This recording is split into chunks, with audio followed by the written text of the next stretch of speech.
Corona के नए variant BY4 तथा BA5 का मिला मामला। भारत में कोरोना के नए वेरिएंट BY4 और BA5 का पहला मामला सामने आया। तमिलनाडु में एक 19 वर्षीय लड़की में SARS-CoV-2 के म्यूटेंट वेरिएंट BY4 का मामला सामने आया है। लड़की में वेरिएंट के हल्के लक्षण पाए गए हैं। उसे टीके की दोनों डोज लग चुकी है। औरैया में अज्ञात बीमारी से 2 बच्चों की मौत। उत्तर प्रदेश के औरैया जिले में एक गांव में अज्ञात बीमारी फैलने से 2 बच्चों की मौत, 3 और बच्चों की हालत गंभीर। एक महिला भी संक्रमण की चपेट में। पूरा गांव दहशत में। हालांकि स्वास्थ्य विभाग की टीम ने गांव के लोगों का सैंपल लेकर जांच के लिए भेज दिया है। जिले में CMO सहित स्वास्थ्य की टीम मौजूद। परंपरा के नाम पर महिला को मिला धोखा। राजस्थान के जोधपुर शहर में किसी भी अनजान की मदद करना यहाँ की परंपरा है। किसी परंपरा की आड़ में एक महिला के साथ 4 घंटे में 2 बार हुआ दुष्कर्म। महिला अपनी मासूम बेटी से मिलने जा रही थी। इस महिला को राजस्थान पुलिस के एक पुलिसकर्मी के रिश्तेदार ने बहाने से पीछे क्वार्टर में ले जाकर रेप किया। बाद में रेलवे स्टेशन पर टैक्सी चालक मदद का झांसा देकर किया दुष्कर्म। पीड़ित की दास्तान सुनकर एक बारी पुलिस भी सख्ते में आई। अब दोनों आरोपी पुलिस की गिरफ्त में हैं।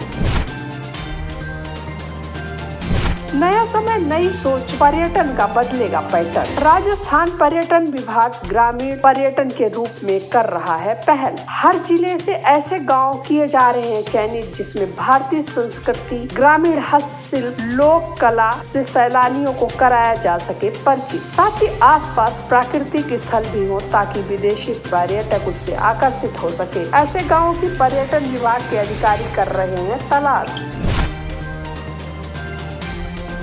उत्तर प्रदेश की जनता को बड़ा तोहफा देने की तैयारी में है योगी सरकार। यूपी विधानसभा चुनाव में किए गए वायदे को पूरा करने के लिए प्रदेश सरकार ने लोगों की सामाजिक और आर्थिक स्थिति की सटीक जानकारी प्राप्त करने के लिए परिवार कार्ड को आधार कार्ड से लिंक करने की योजना बनाई है। राज्य सरकार के पास अभी राशन कार्ड के आधार पर परिवार की सूचनाएं उपलब्ध थीं। सरकार मिशन रोजगार के तहत अलग अलग योजनाओं और रिक्त पदों पर भर्ती करके इसे पूरा करने में जुटी है। लेकिन इस पूरे प्लान के लिए सरकार के पास राज्य के परिवारों की विस्तृत जानकारी जरूरी है।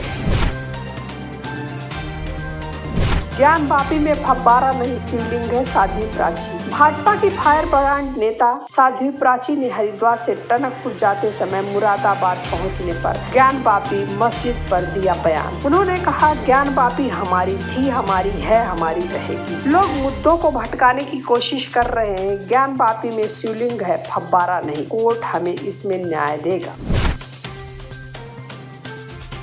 श्रीनगर पुलिस ने लश्कर आतंकियों को किया गिरफ्तार। श्रीनगर पुलिस ने प्रतिबंधित आतंकी संगठन लश्कर TRF के 2 स्थानीय हाइब्रिड आतंकियों को किया गिरफ्तार। उनके कब्जे से 15 पिस्तौल, 30 मैगजीन, 2 राउंड और 1 साइलेंसर सहित आपत्तिजनक सामग्री के साथ गोला बारूद बरामद किया। मामले में FIR दर्ज कर पुलिस ने जाँच शुरू कर दी है। घोटालों के अलग अलग केस जनहित में नहीं, सुप्रीम कोर्ट ने एक नई पहल करते हुए अपने विशेषाधिकारों का प्रयोग करते हुए करोड़ों रुपए के बाइक वोटर और ग्रांड बेनिसमाल घोटाले में दर्ज अलग अलग FIR को एक मुख्य FIR में बदल दिया है। अब इन मामलों की सुनवाई ग्रेटर नोएडा की एक ही अदालत में होगी। शीर्ष अदालत ने कहा, घोटालों की अलग अलग FIR पर अलग अलग सुनवाई जनहित में नहीं है। अमरनाथ यात्रा से पहले आतंकियों ने भेजा धमकी भरा पत्र। अमरनाथ यात्रा शुरू होने से पहले आतंकियों ने धमकी भरा पत्र भेजकर लोगों को चौंका दिया है। इस पत्र के माध्यम से उन्होंने RSS और केंद्र सरकार पर निशाना साधा है। 2 साल बाद 30 जून को शुरू होने वाली अमर यात्रा के दौरान आतंकियों के इस खत से मिली धमकी को गंभीरता से ले रही है केंद्र सरकार। देश को मिल सकता है पहला आदिवासी राष्ट्रपति। देश के राष्ट्रपति रामनाथ कोविंद का कार्यकाल 24 जुलाई को हो रहा है पूरा। ऐसे में पद के लिए चुनाव होना है। राष्ट्रपति पद के नामों की तलाश भी जारी हो चुकी है। इस बार भारतीय जनता पार्टी उतार सकती है आदिवासी उम्मीदवार। राष्ट्रपति चुनाव के समीकरणों के साथ ही भाजपा की निगाहें 2024 के लोकसभा चुनाव पर भी टिकी हैं। चंपावत चुनाव में पूर्व और वर्तमान मुख्यमंत्री होंगे आमने सामने। उत्तराखंड के चंपावत उपचुनाव में बचे हैं 10 दिन। भाजपा कांग्रेस दोनों पार्टियों के कार्यकर्ता चुनाव प्रचार में दमखम से जुटे हैं। सुबह से लेकर शाम तक प्रचार करने के बाद रात में दोनों दलों के वरिष्ठ नेता पार्टी कार्यकर्ताओं के साथ कर रहे हैं बैठक। दोनों दल एक दूसरे के खिलाफ रणनीति बनाने में जुटे।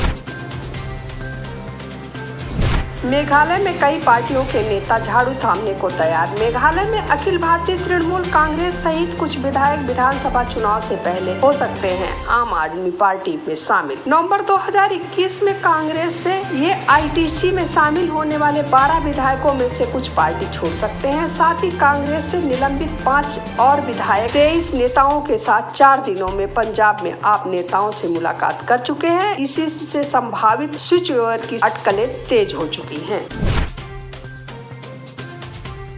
राजस्थान बीजेपी में अंदरूनी कलह। भाजपा की राजस्थान इकाई के भीतर दरार से पार्टी का नेतृत्व चिंतित। पिछले सप्ताह हुई राष्ट्रीय पदाधिकारियों की बैठक में यह मुद्दा अंदर ही अंदर हावी रहा। गुजरात और हिमाचल प्रदेश में इस साल दिसंबर में होने वाले हैं चुनाव, परंतु इन्हीं कारणों से बीजेपी ने इन राज्यों के बजाय राजस्थान में अपने पदाधिकारियों की बैठक आयोजित करने का विकल्प चुना। मोहम्मद आजम खान और अब्दुल्ला आजम खान ने ली शपथ। 27 महीने बाद जेल से छूटने के बाद समाजवादी पार्टी के वरिष्ठ नेता रामपुर सदर से विधायक मोहम्मद आजम खान ने अपने बेटे अब्दुल्ला आजम खान के साथ राज्यपाल आनंदीबेन पटेल के अभिभाषण के बाद उत्तर प्रदेश की 18वीं विधानसभा का पहला सत्र शुरू होने से पहले उत्तर प्रदेश विधानसभा की सदस्यता का शपथ ग्रहण किया।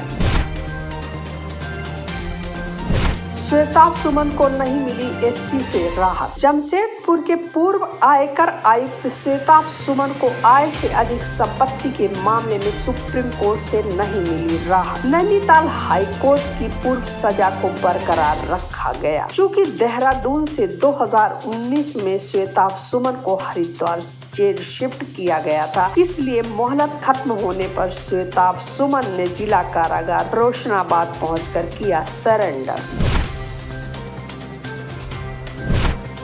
सऊदी अरब ने भारत सहित 16 देशों की यात्रा पर लगाया प्रतिबंध। दुनिया में फैल रहे मंकी पॉक्स संक्रमण के मद्देनजर भारत सहित 16 देशों के नागरिकों की यात्राओं पर सऊदी अरब ने प्रतिबंध लगा दिया है।